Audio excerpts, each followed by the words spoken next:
The 2024 Ford Expedition Timberline is probably one of the coolest off-road SUVs you can buy today. And it does have some pretty cool features that you don't find on the competitors. Special shout out to Larry H. Miller, Super Ford, here in Salt Lake City. If you are in the market, be sure to check out their inventory. This is available. Let's go ahead and take a look at the window sticker so we can see what is an option and standard on this build. At the very top are the specs for this Expedition and the colors. And be sure to pause it for the standard equipment right here. And as far as the options go, there's really only one, and this one does have that equipment group 501A, which gives you a few things here. And here is the destination charge at $1,895 with a total price of $83,810. And here are the fuel economy ratings right here. Now, if we're being honest, this is pretty expensive, but this is a full-size SUV. It does have the max trailering package, and it does have the high output 3.6 liter V6, which we'll go over here in a second. Also, LED headlights and fog lights. You guys can kind of see the parking sensors up front. There's also a forward-facing camera, and I do like the Ford badge. It's not blue, it's all blacked out with a little bit of chrome accent to it. Orange on the bumper and on the recovery hooks down below. And check how far back that skid plate goes. And do you see the ground clearance? I know some people can't drive, so an off-road SUV might be the way to go for some of you. It's very cold outside today, but active grille shutters are behind the grille there. And check out the suspension, independent front suspension. So this is gonna ride extremely well. You have that coilover setup for your springs and shocks. And you guys can pretty much see how aggressive the tires are. So they do give you some all-terrain tires, Goodyear Wrangler. And these are the Territory ATs. And they're 265, 70, 18. And here is the capacities for the tire. 2,756 pounds at 51 PSI. They do give you like a fabric material for the wheel wells, which is pretty easy to power wash out. You have your fixed running boards there. Mirrors have turn signals, and you can see that other camera. So this is going to have the 360 camera view. Blind spot monitoring. A little bit of chrome accents below the windows all the way back. And I do like the blackout on the wheels too. Like, this has a really cool look to it. And I think that's probably why some people would pick the Timberline. And here's the badge on the side. There is smart key system on the rear doors, which is huge for people who have kids. Roof rails are finished in black. So I don't even mind that little bit of chrome on the side either. Here's where you're gonna fill up for your fuel. It doesn't say you have to use premium, but with the high output, it's a possibility you'll have to. A little bit of accent down below, it finished in plastic. More silver out back. And these tail lights look to be a mix of LED and incandescent bulbs. Expedition has a black with a little outlining of orange. Nice little touch there. Parking sensors, they do hide the hitch. And then let's look below. Independent rear suspension. They do not give you, however, a matching spare, which would be useful if you're going off-road.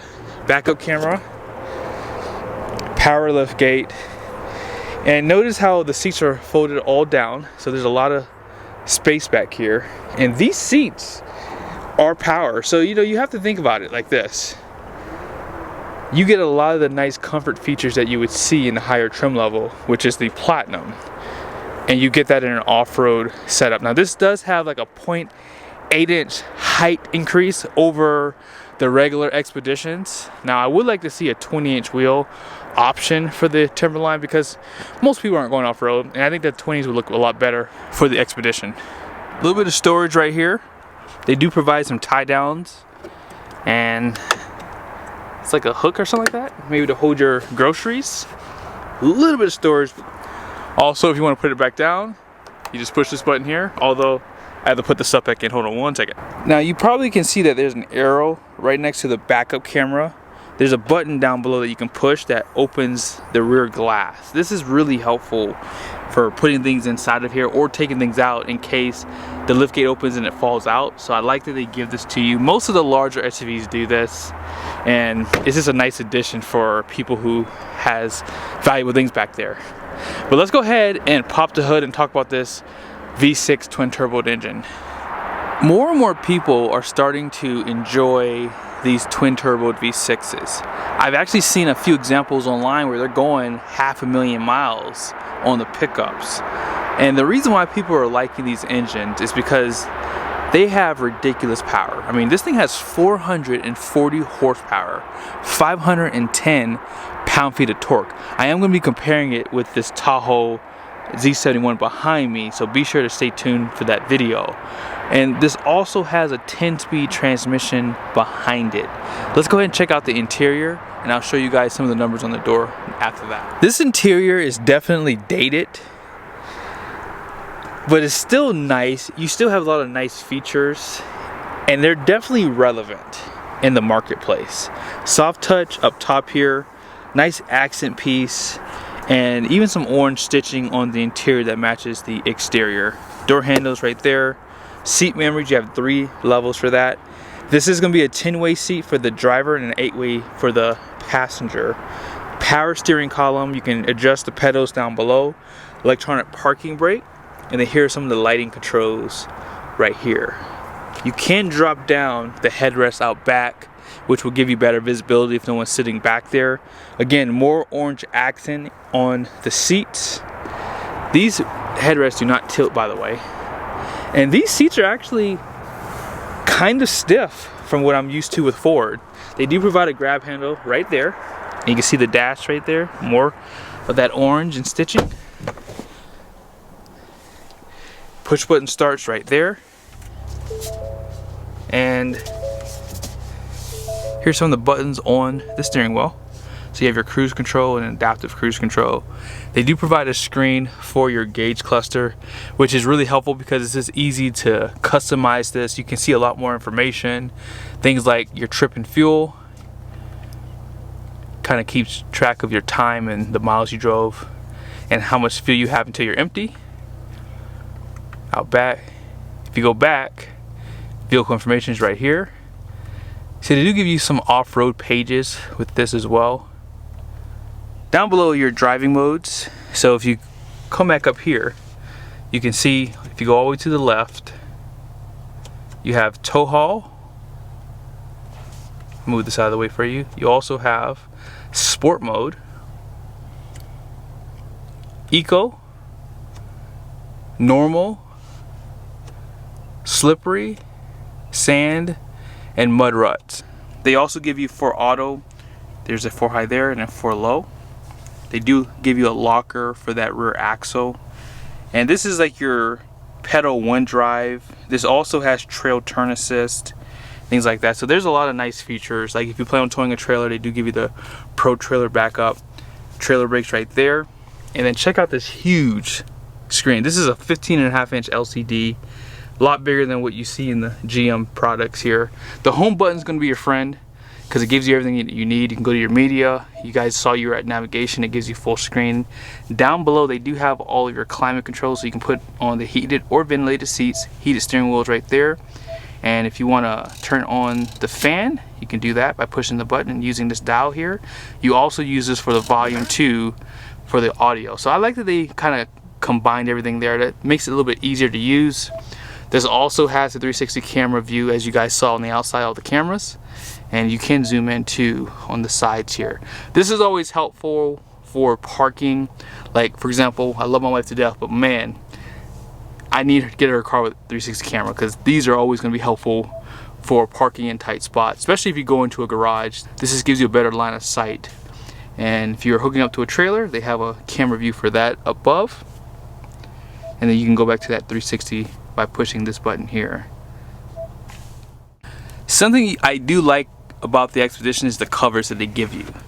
It does hide your wireless charger. You have 2 USBs, Type A on the left and then Type C. Cup holders are hidden too. And check out the center console here. A little bit of stitching and deep storage. And this does come out too. And you can see it has a 12-volt plug inside there. And it doesn't look like this is illuminated. Yeah, it doesn't look like it's illuminated. I don't normally show this, but you can put pins up here to kind of really keep this place clean. And let's go ahead and jump over to the passenger side. As far as the passenger side goes, as I've said earlier, it does have an 8-way power seat. Grab handle makes it a lot easier to get inside. 12-volt power, and they do provide some storage above. Love the accents that they give you on this side too. Glove box is decently sized as well. And these seats are definitely a little bit stiffer compared to what I've noticed in like the platinum trim level, so just keep that in mind. Now in the rear, this is actually really big. I don't have the seat all the way back, but I have the seat pretty much comfortable where I would be fine in that front passenger seat. Grab handle there and above. LED lighting, and they do provide air vents on the roof. Heated seats for the second row and single climate control. They do provide a power outlet. This is 150 watts, 110 volt plug. And then 2 type C USBs. And climbing out back, they do provide like a walkway here.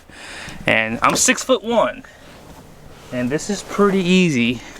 I didn't show you guys a panoramic sunroof, but this does have a panoramic sunroof. More lighting out back, and these seats are powered because of the power function to put them down. USBs on both sides, cup holders, a little bit of storage right there, and same thing on this side.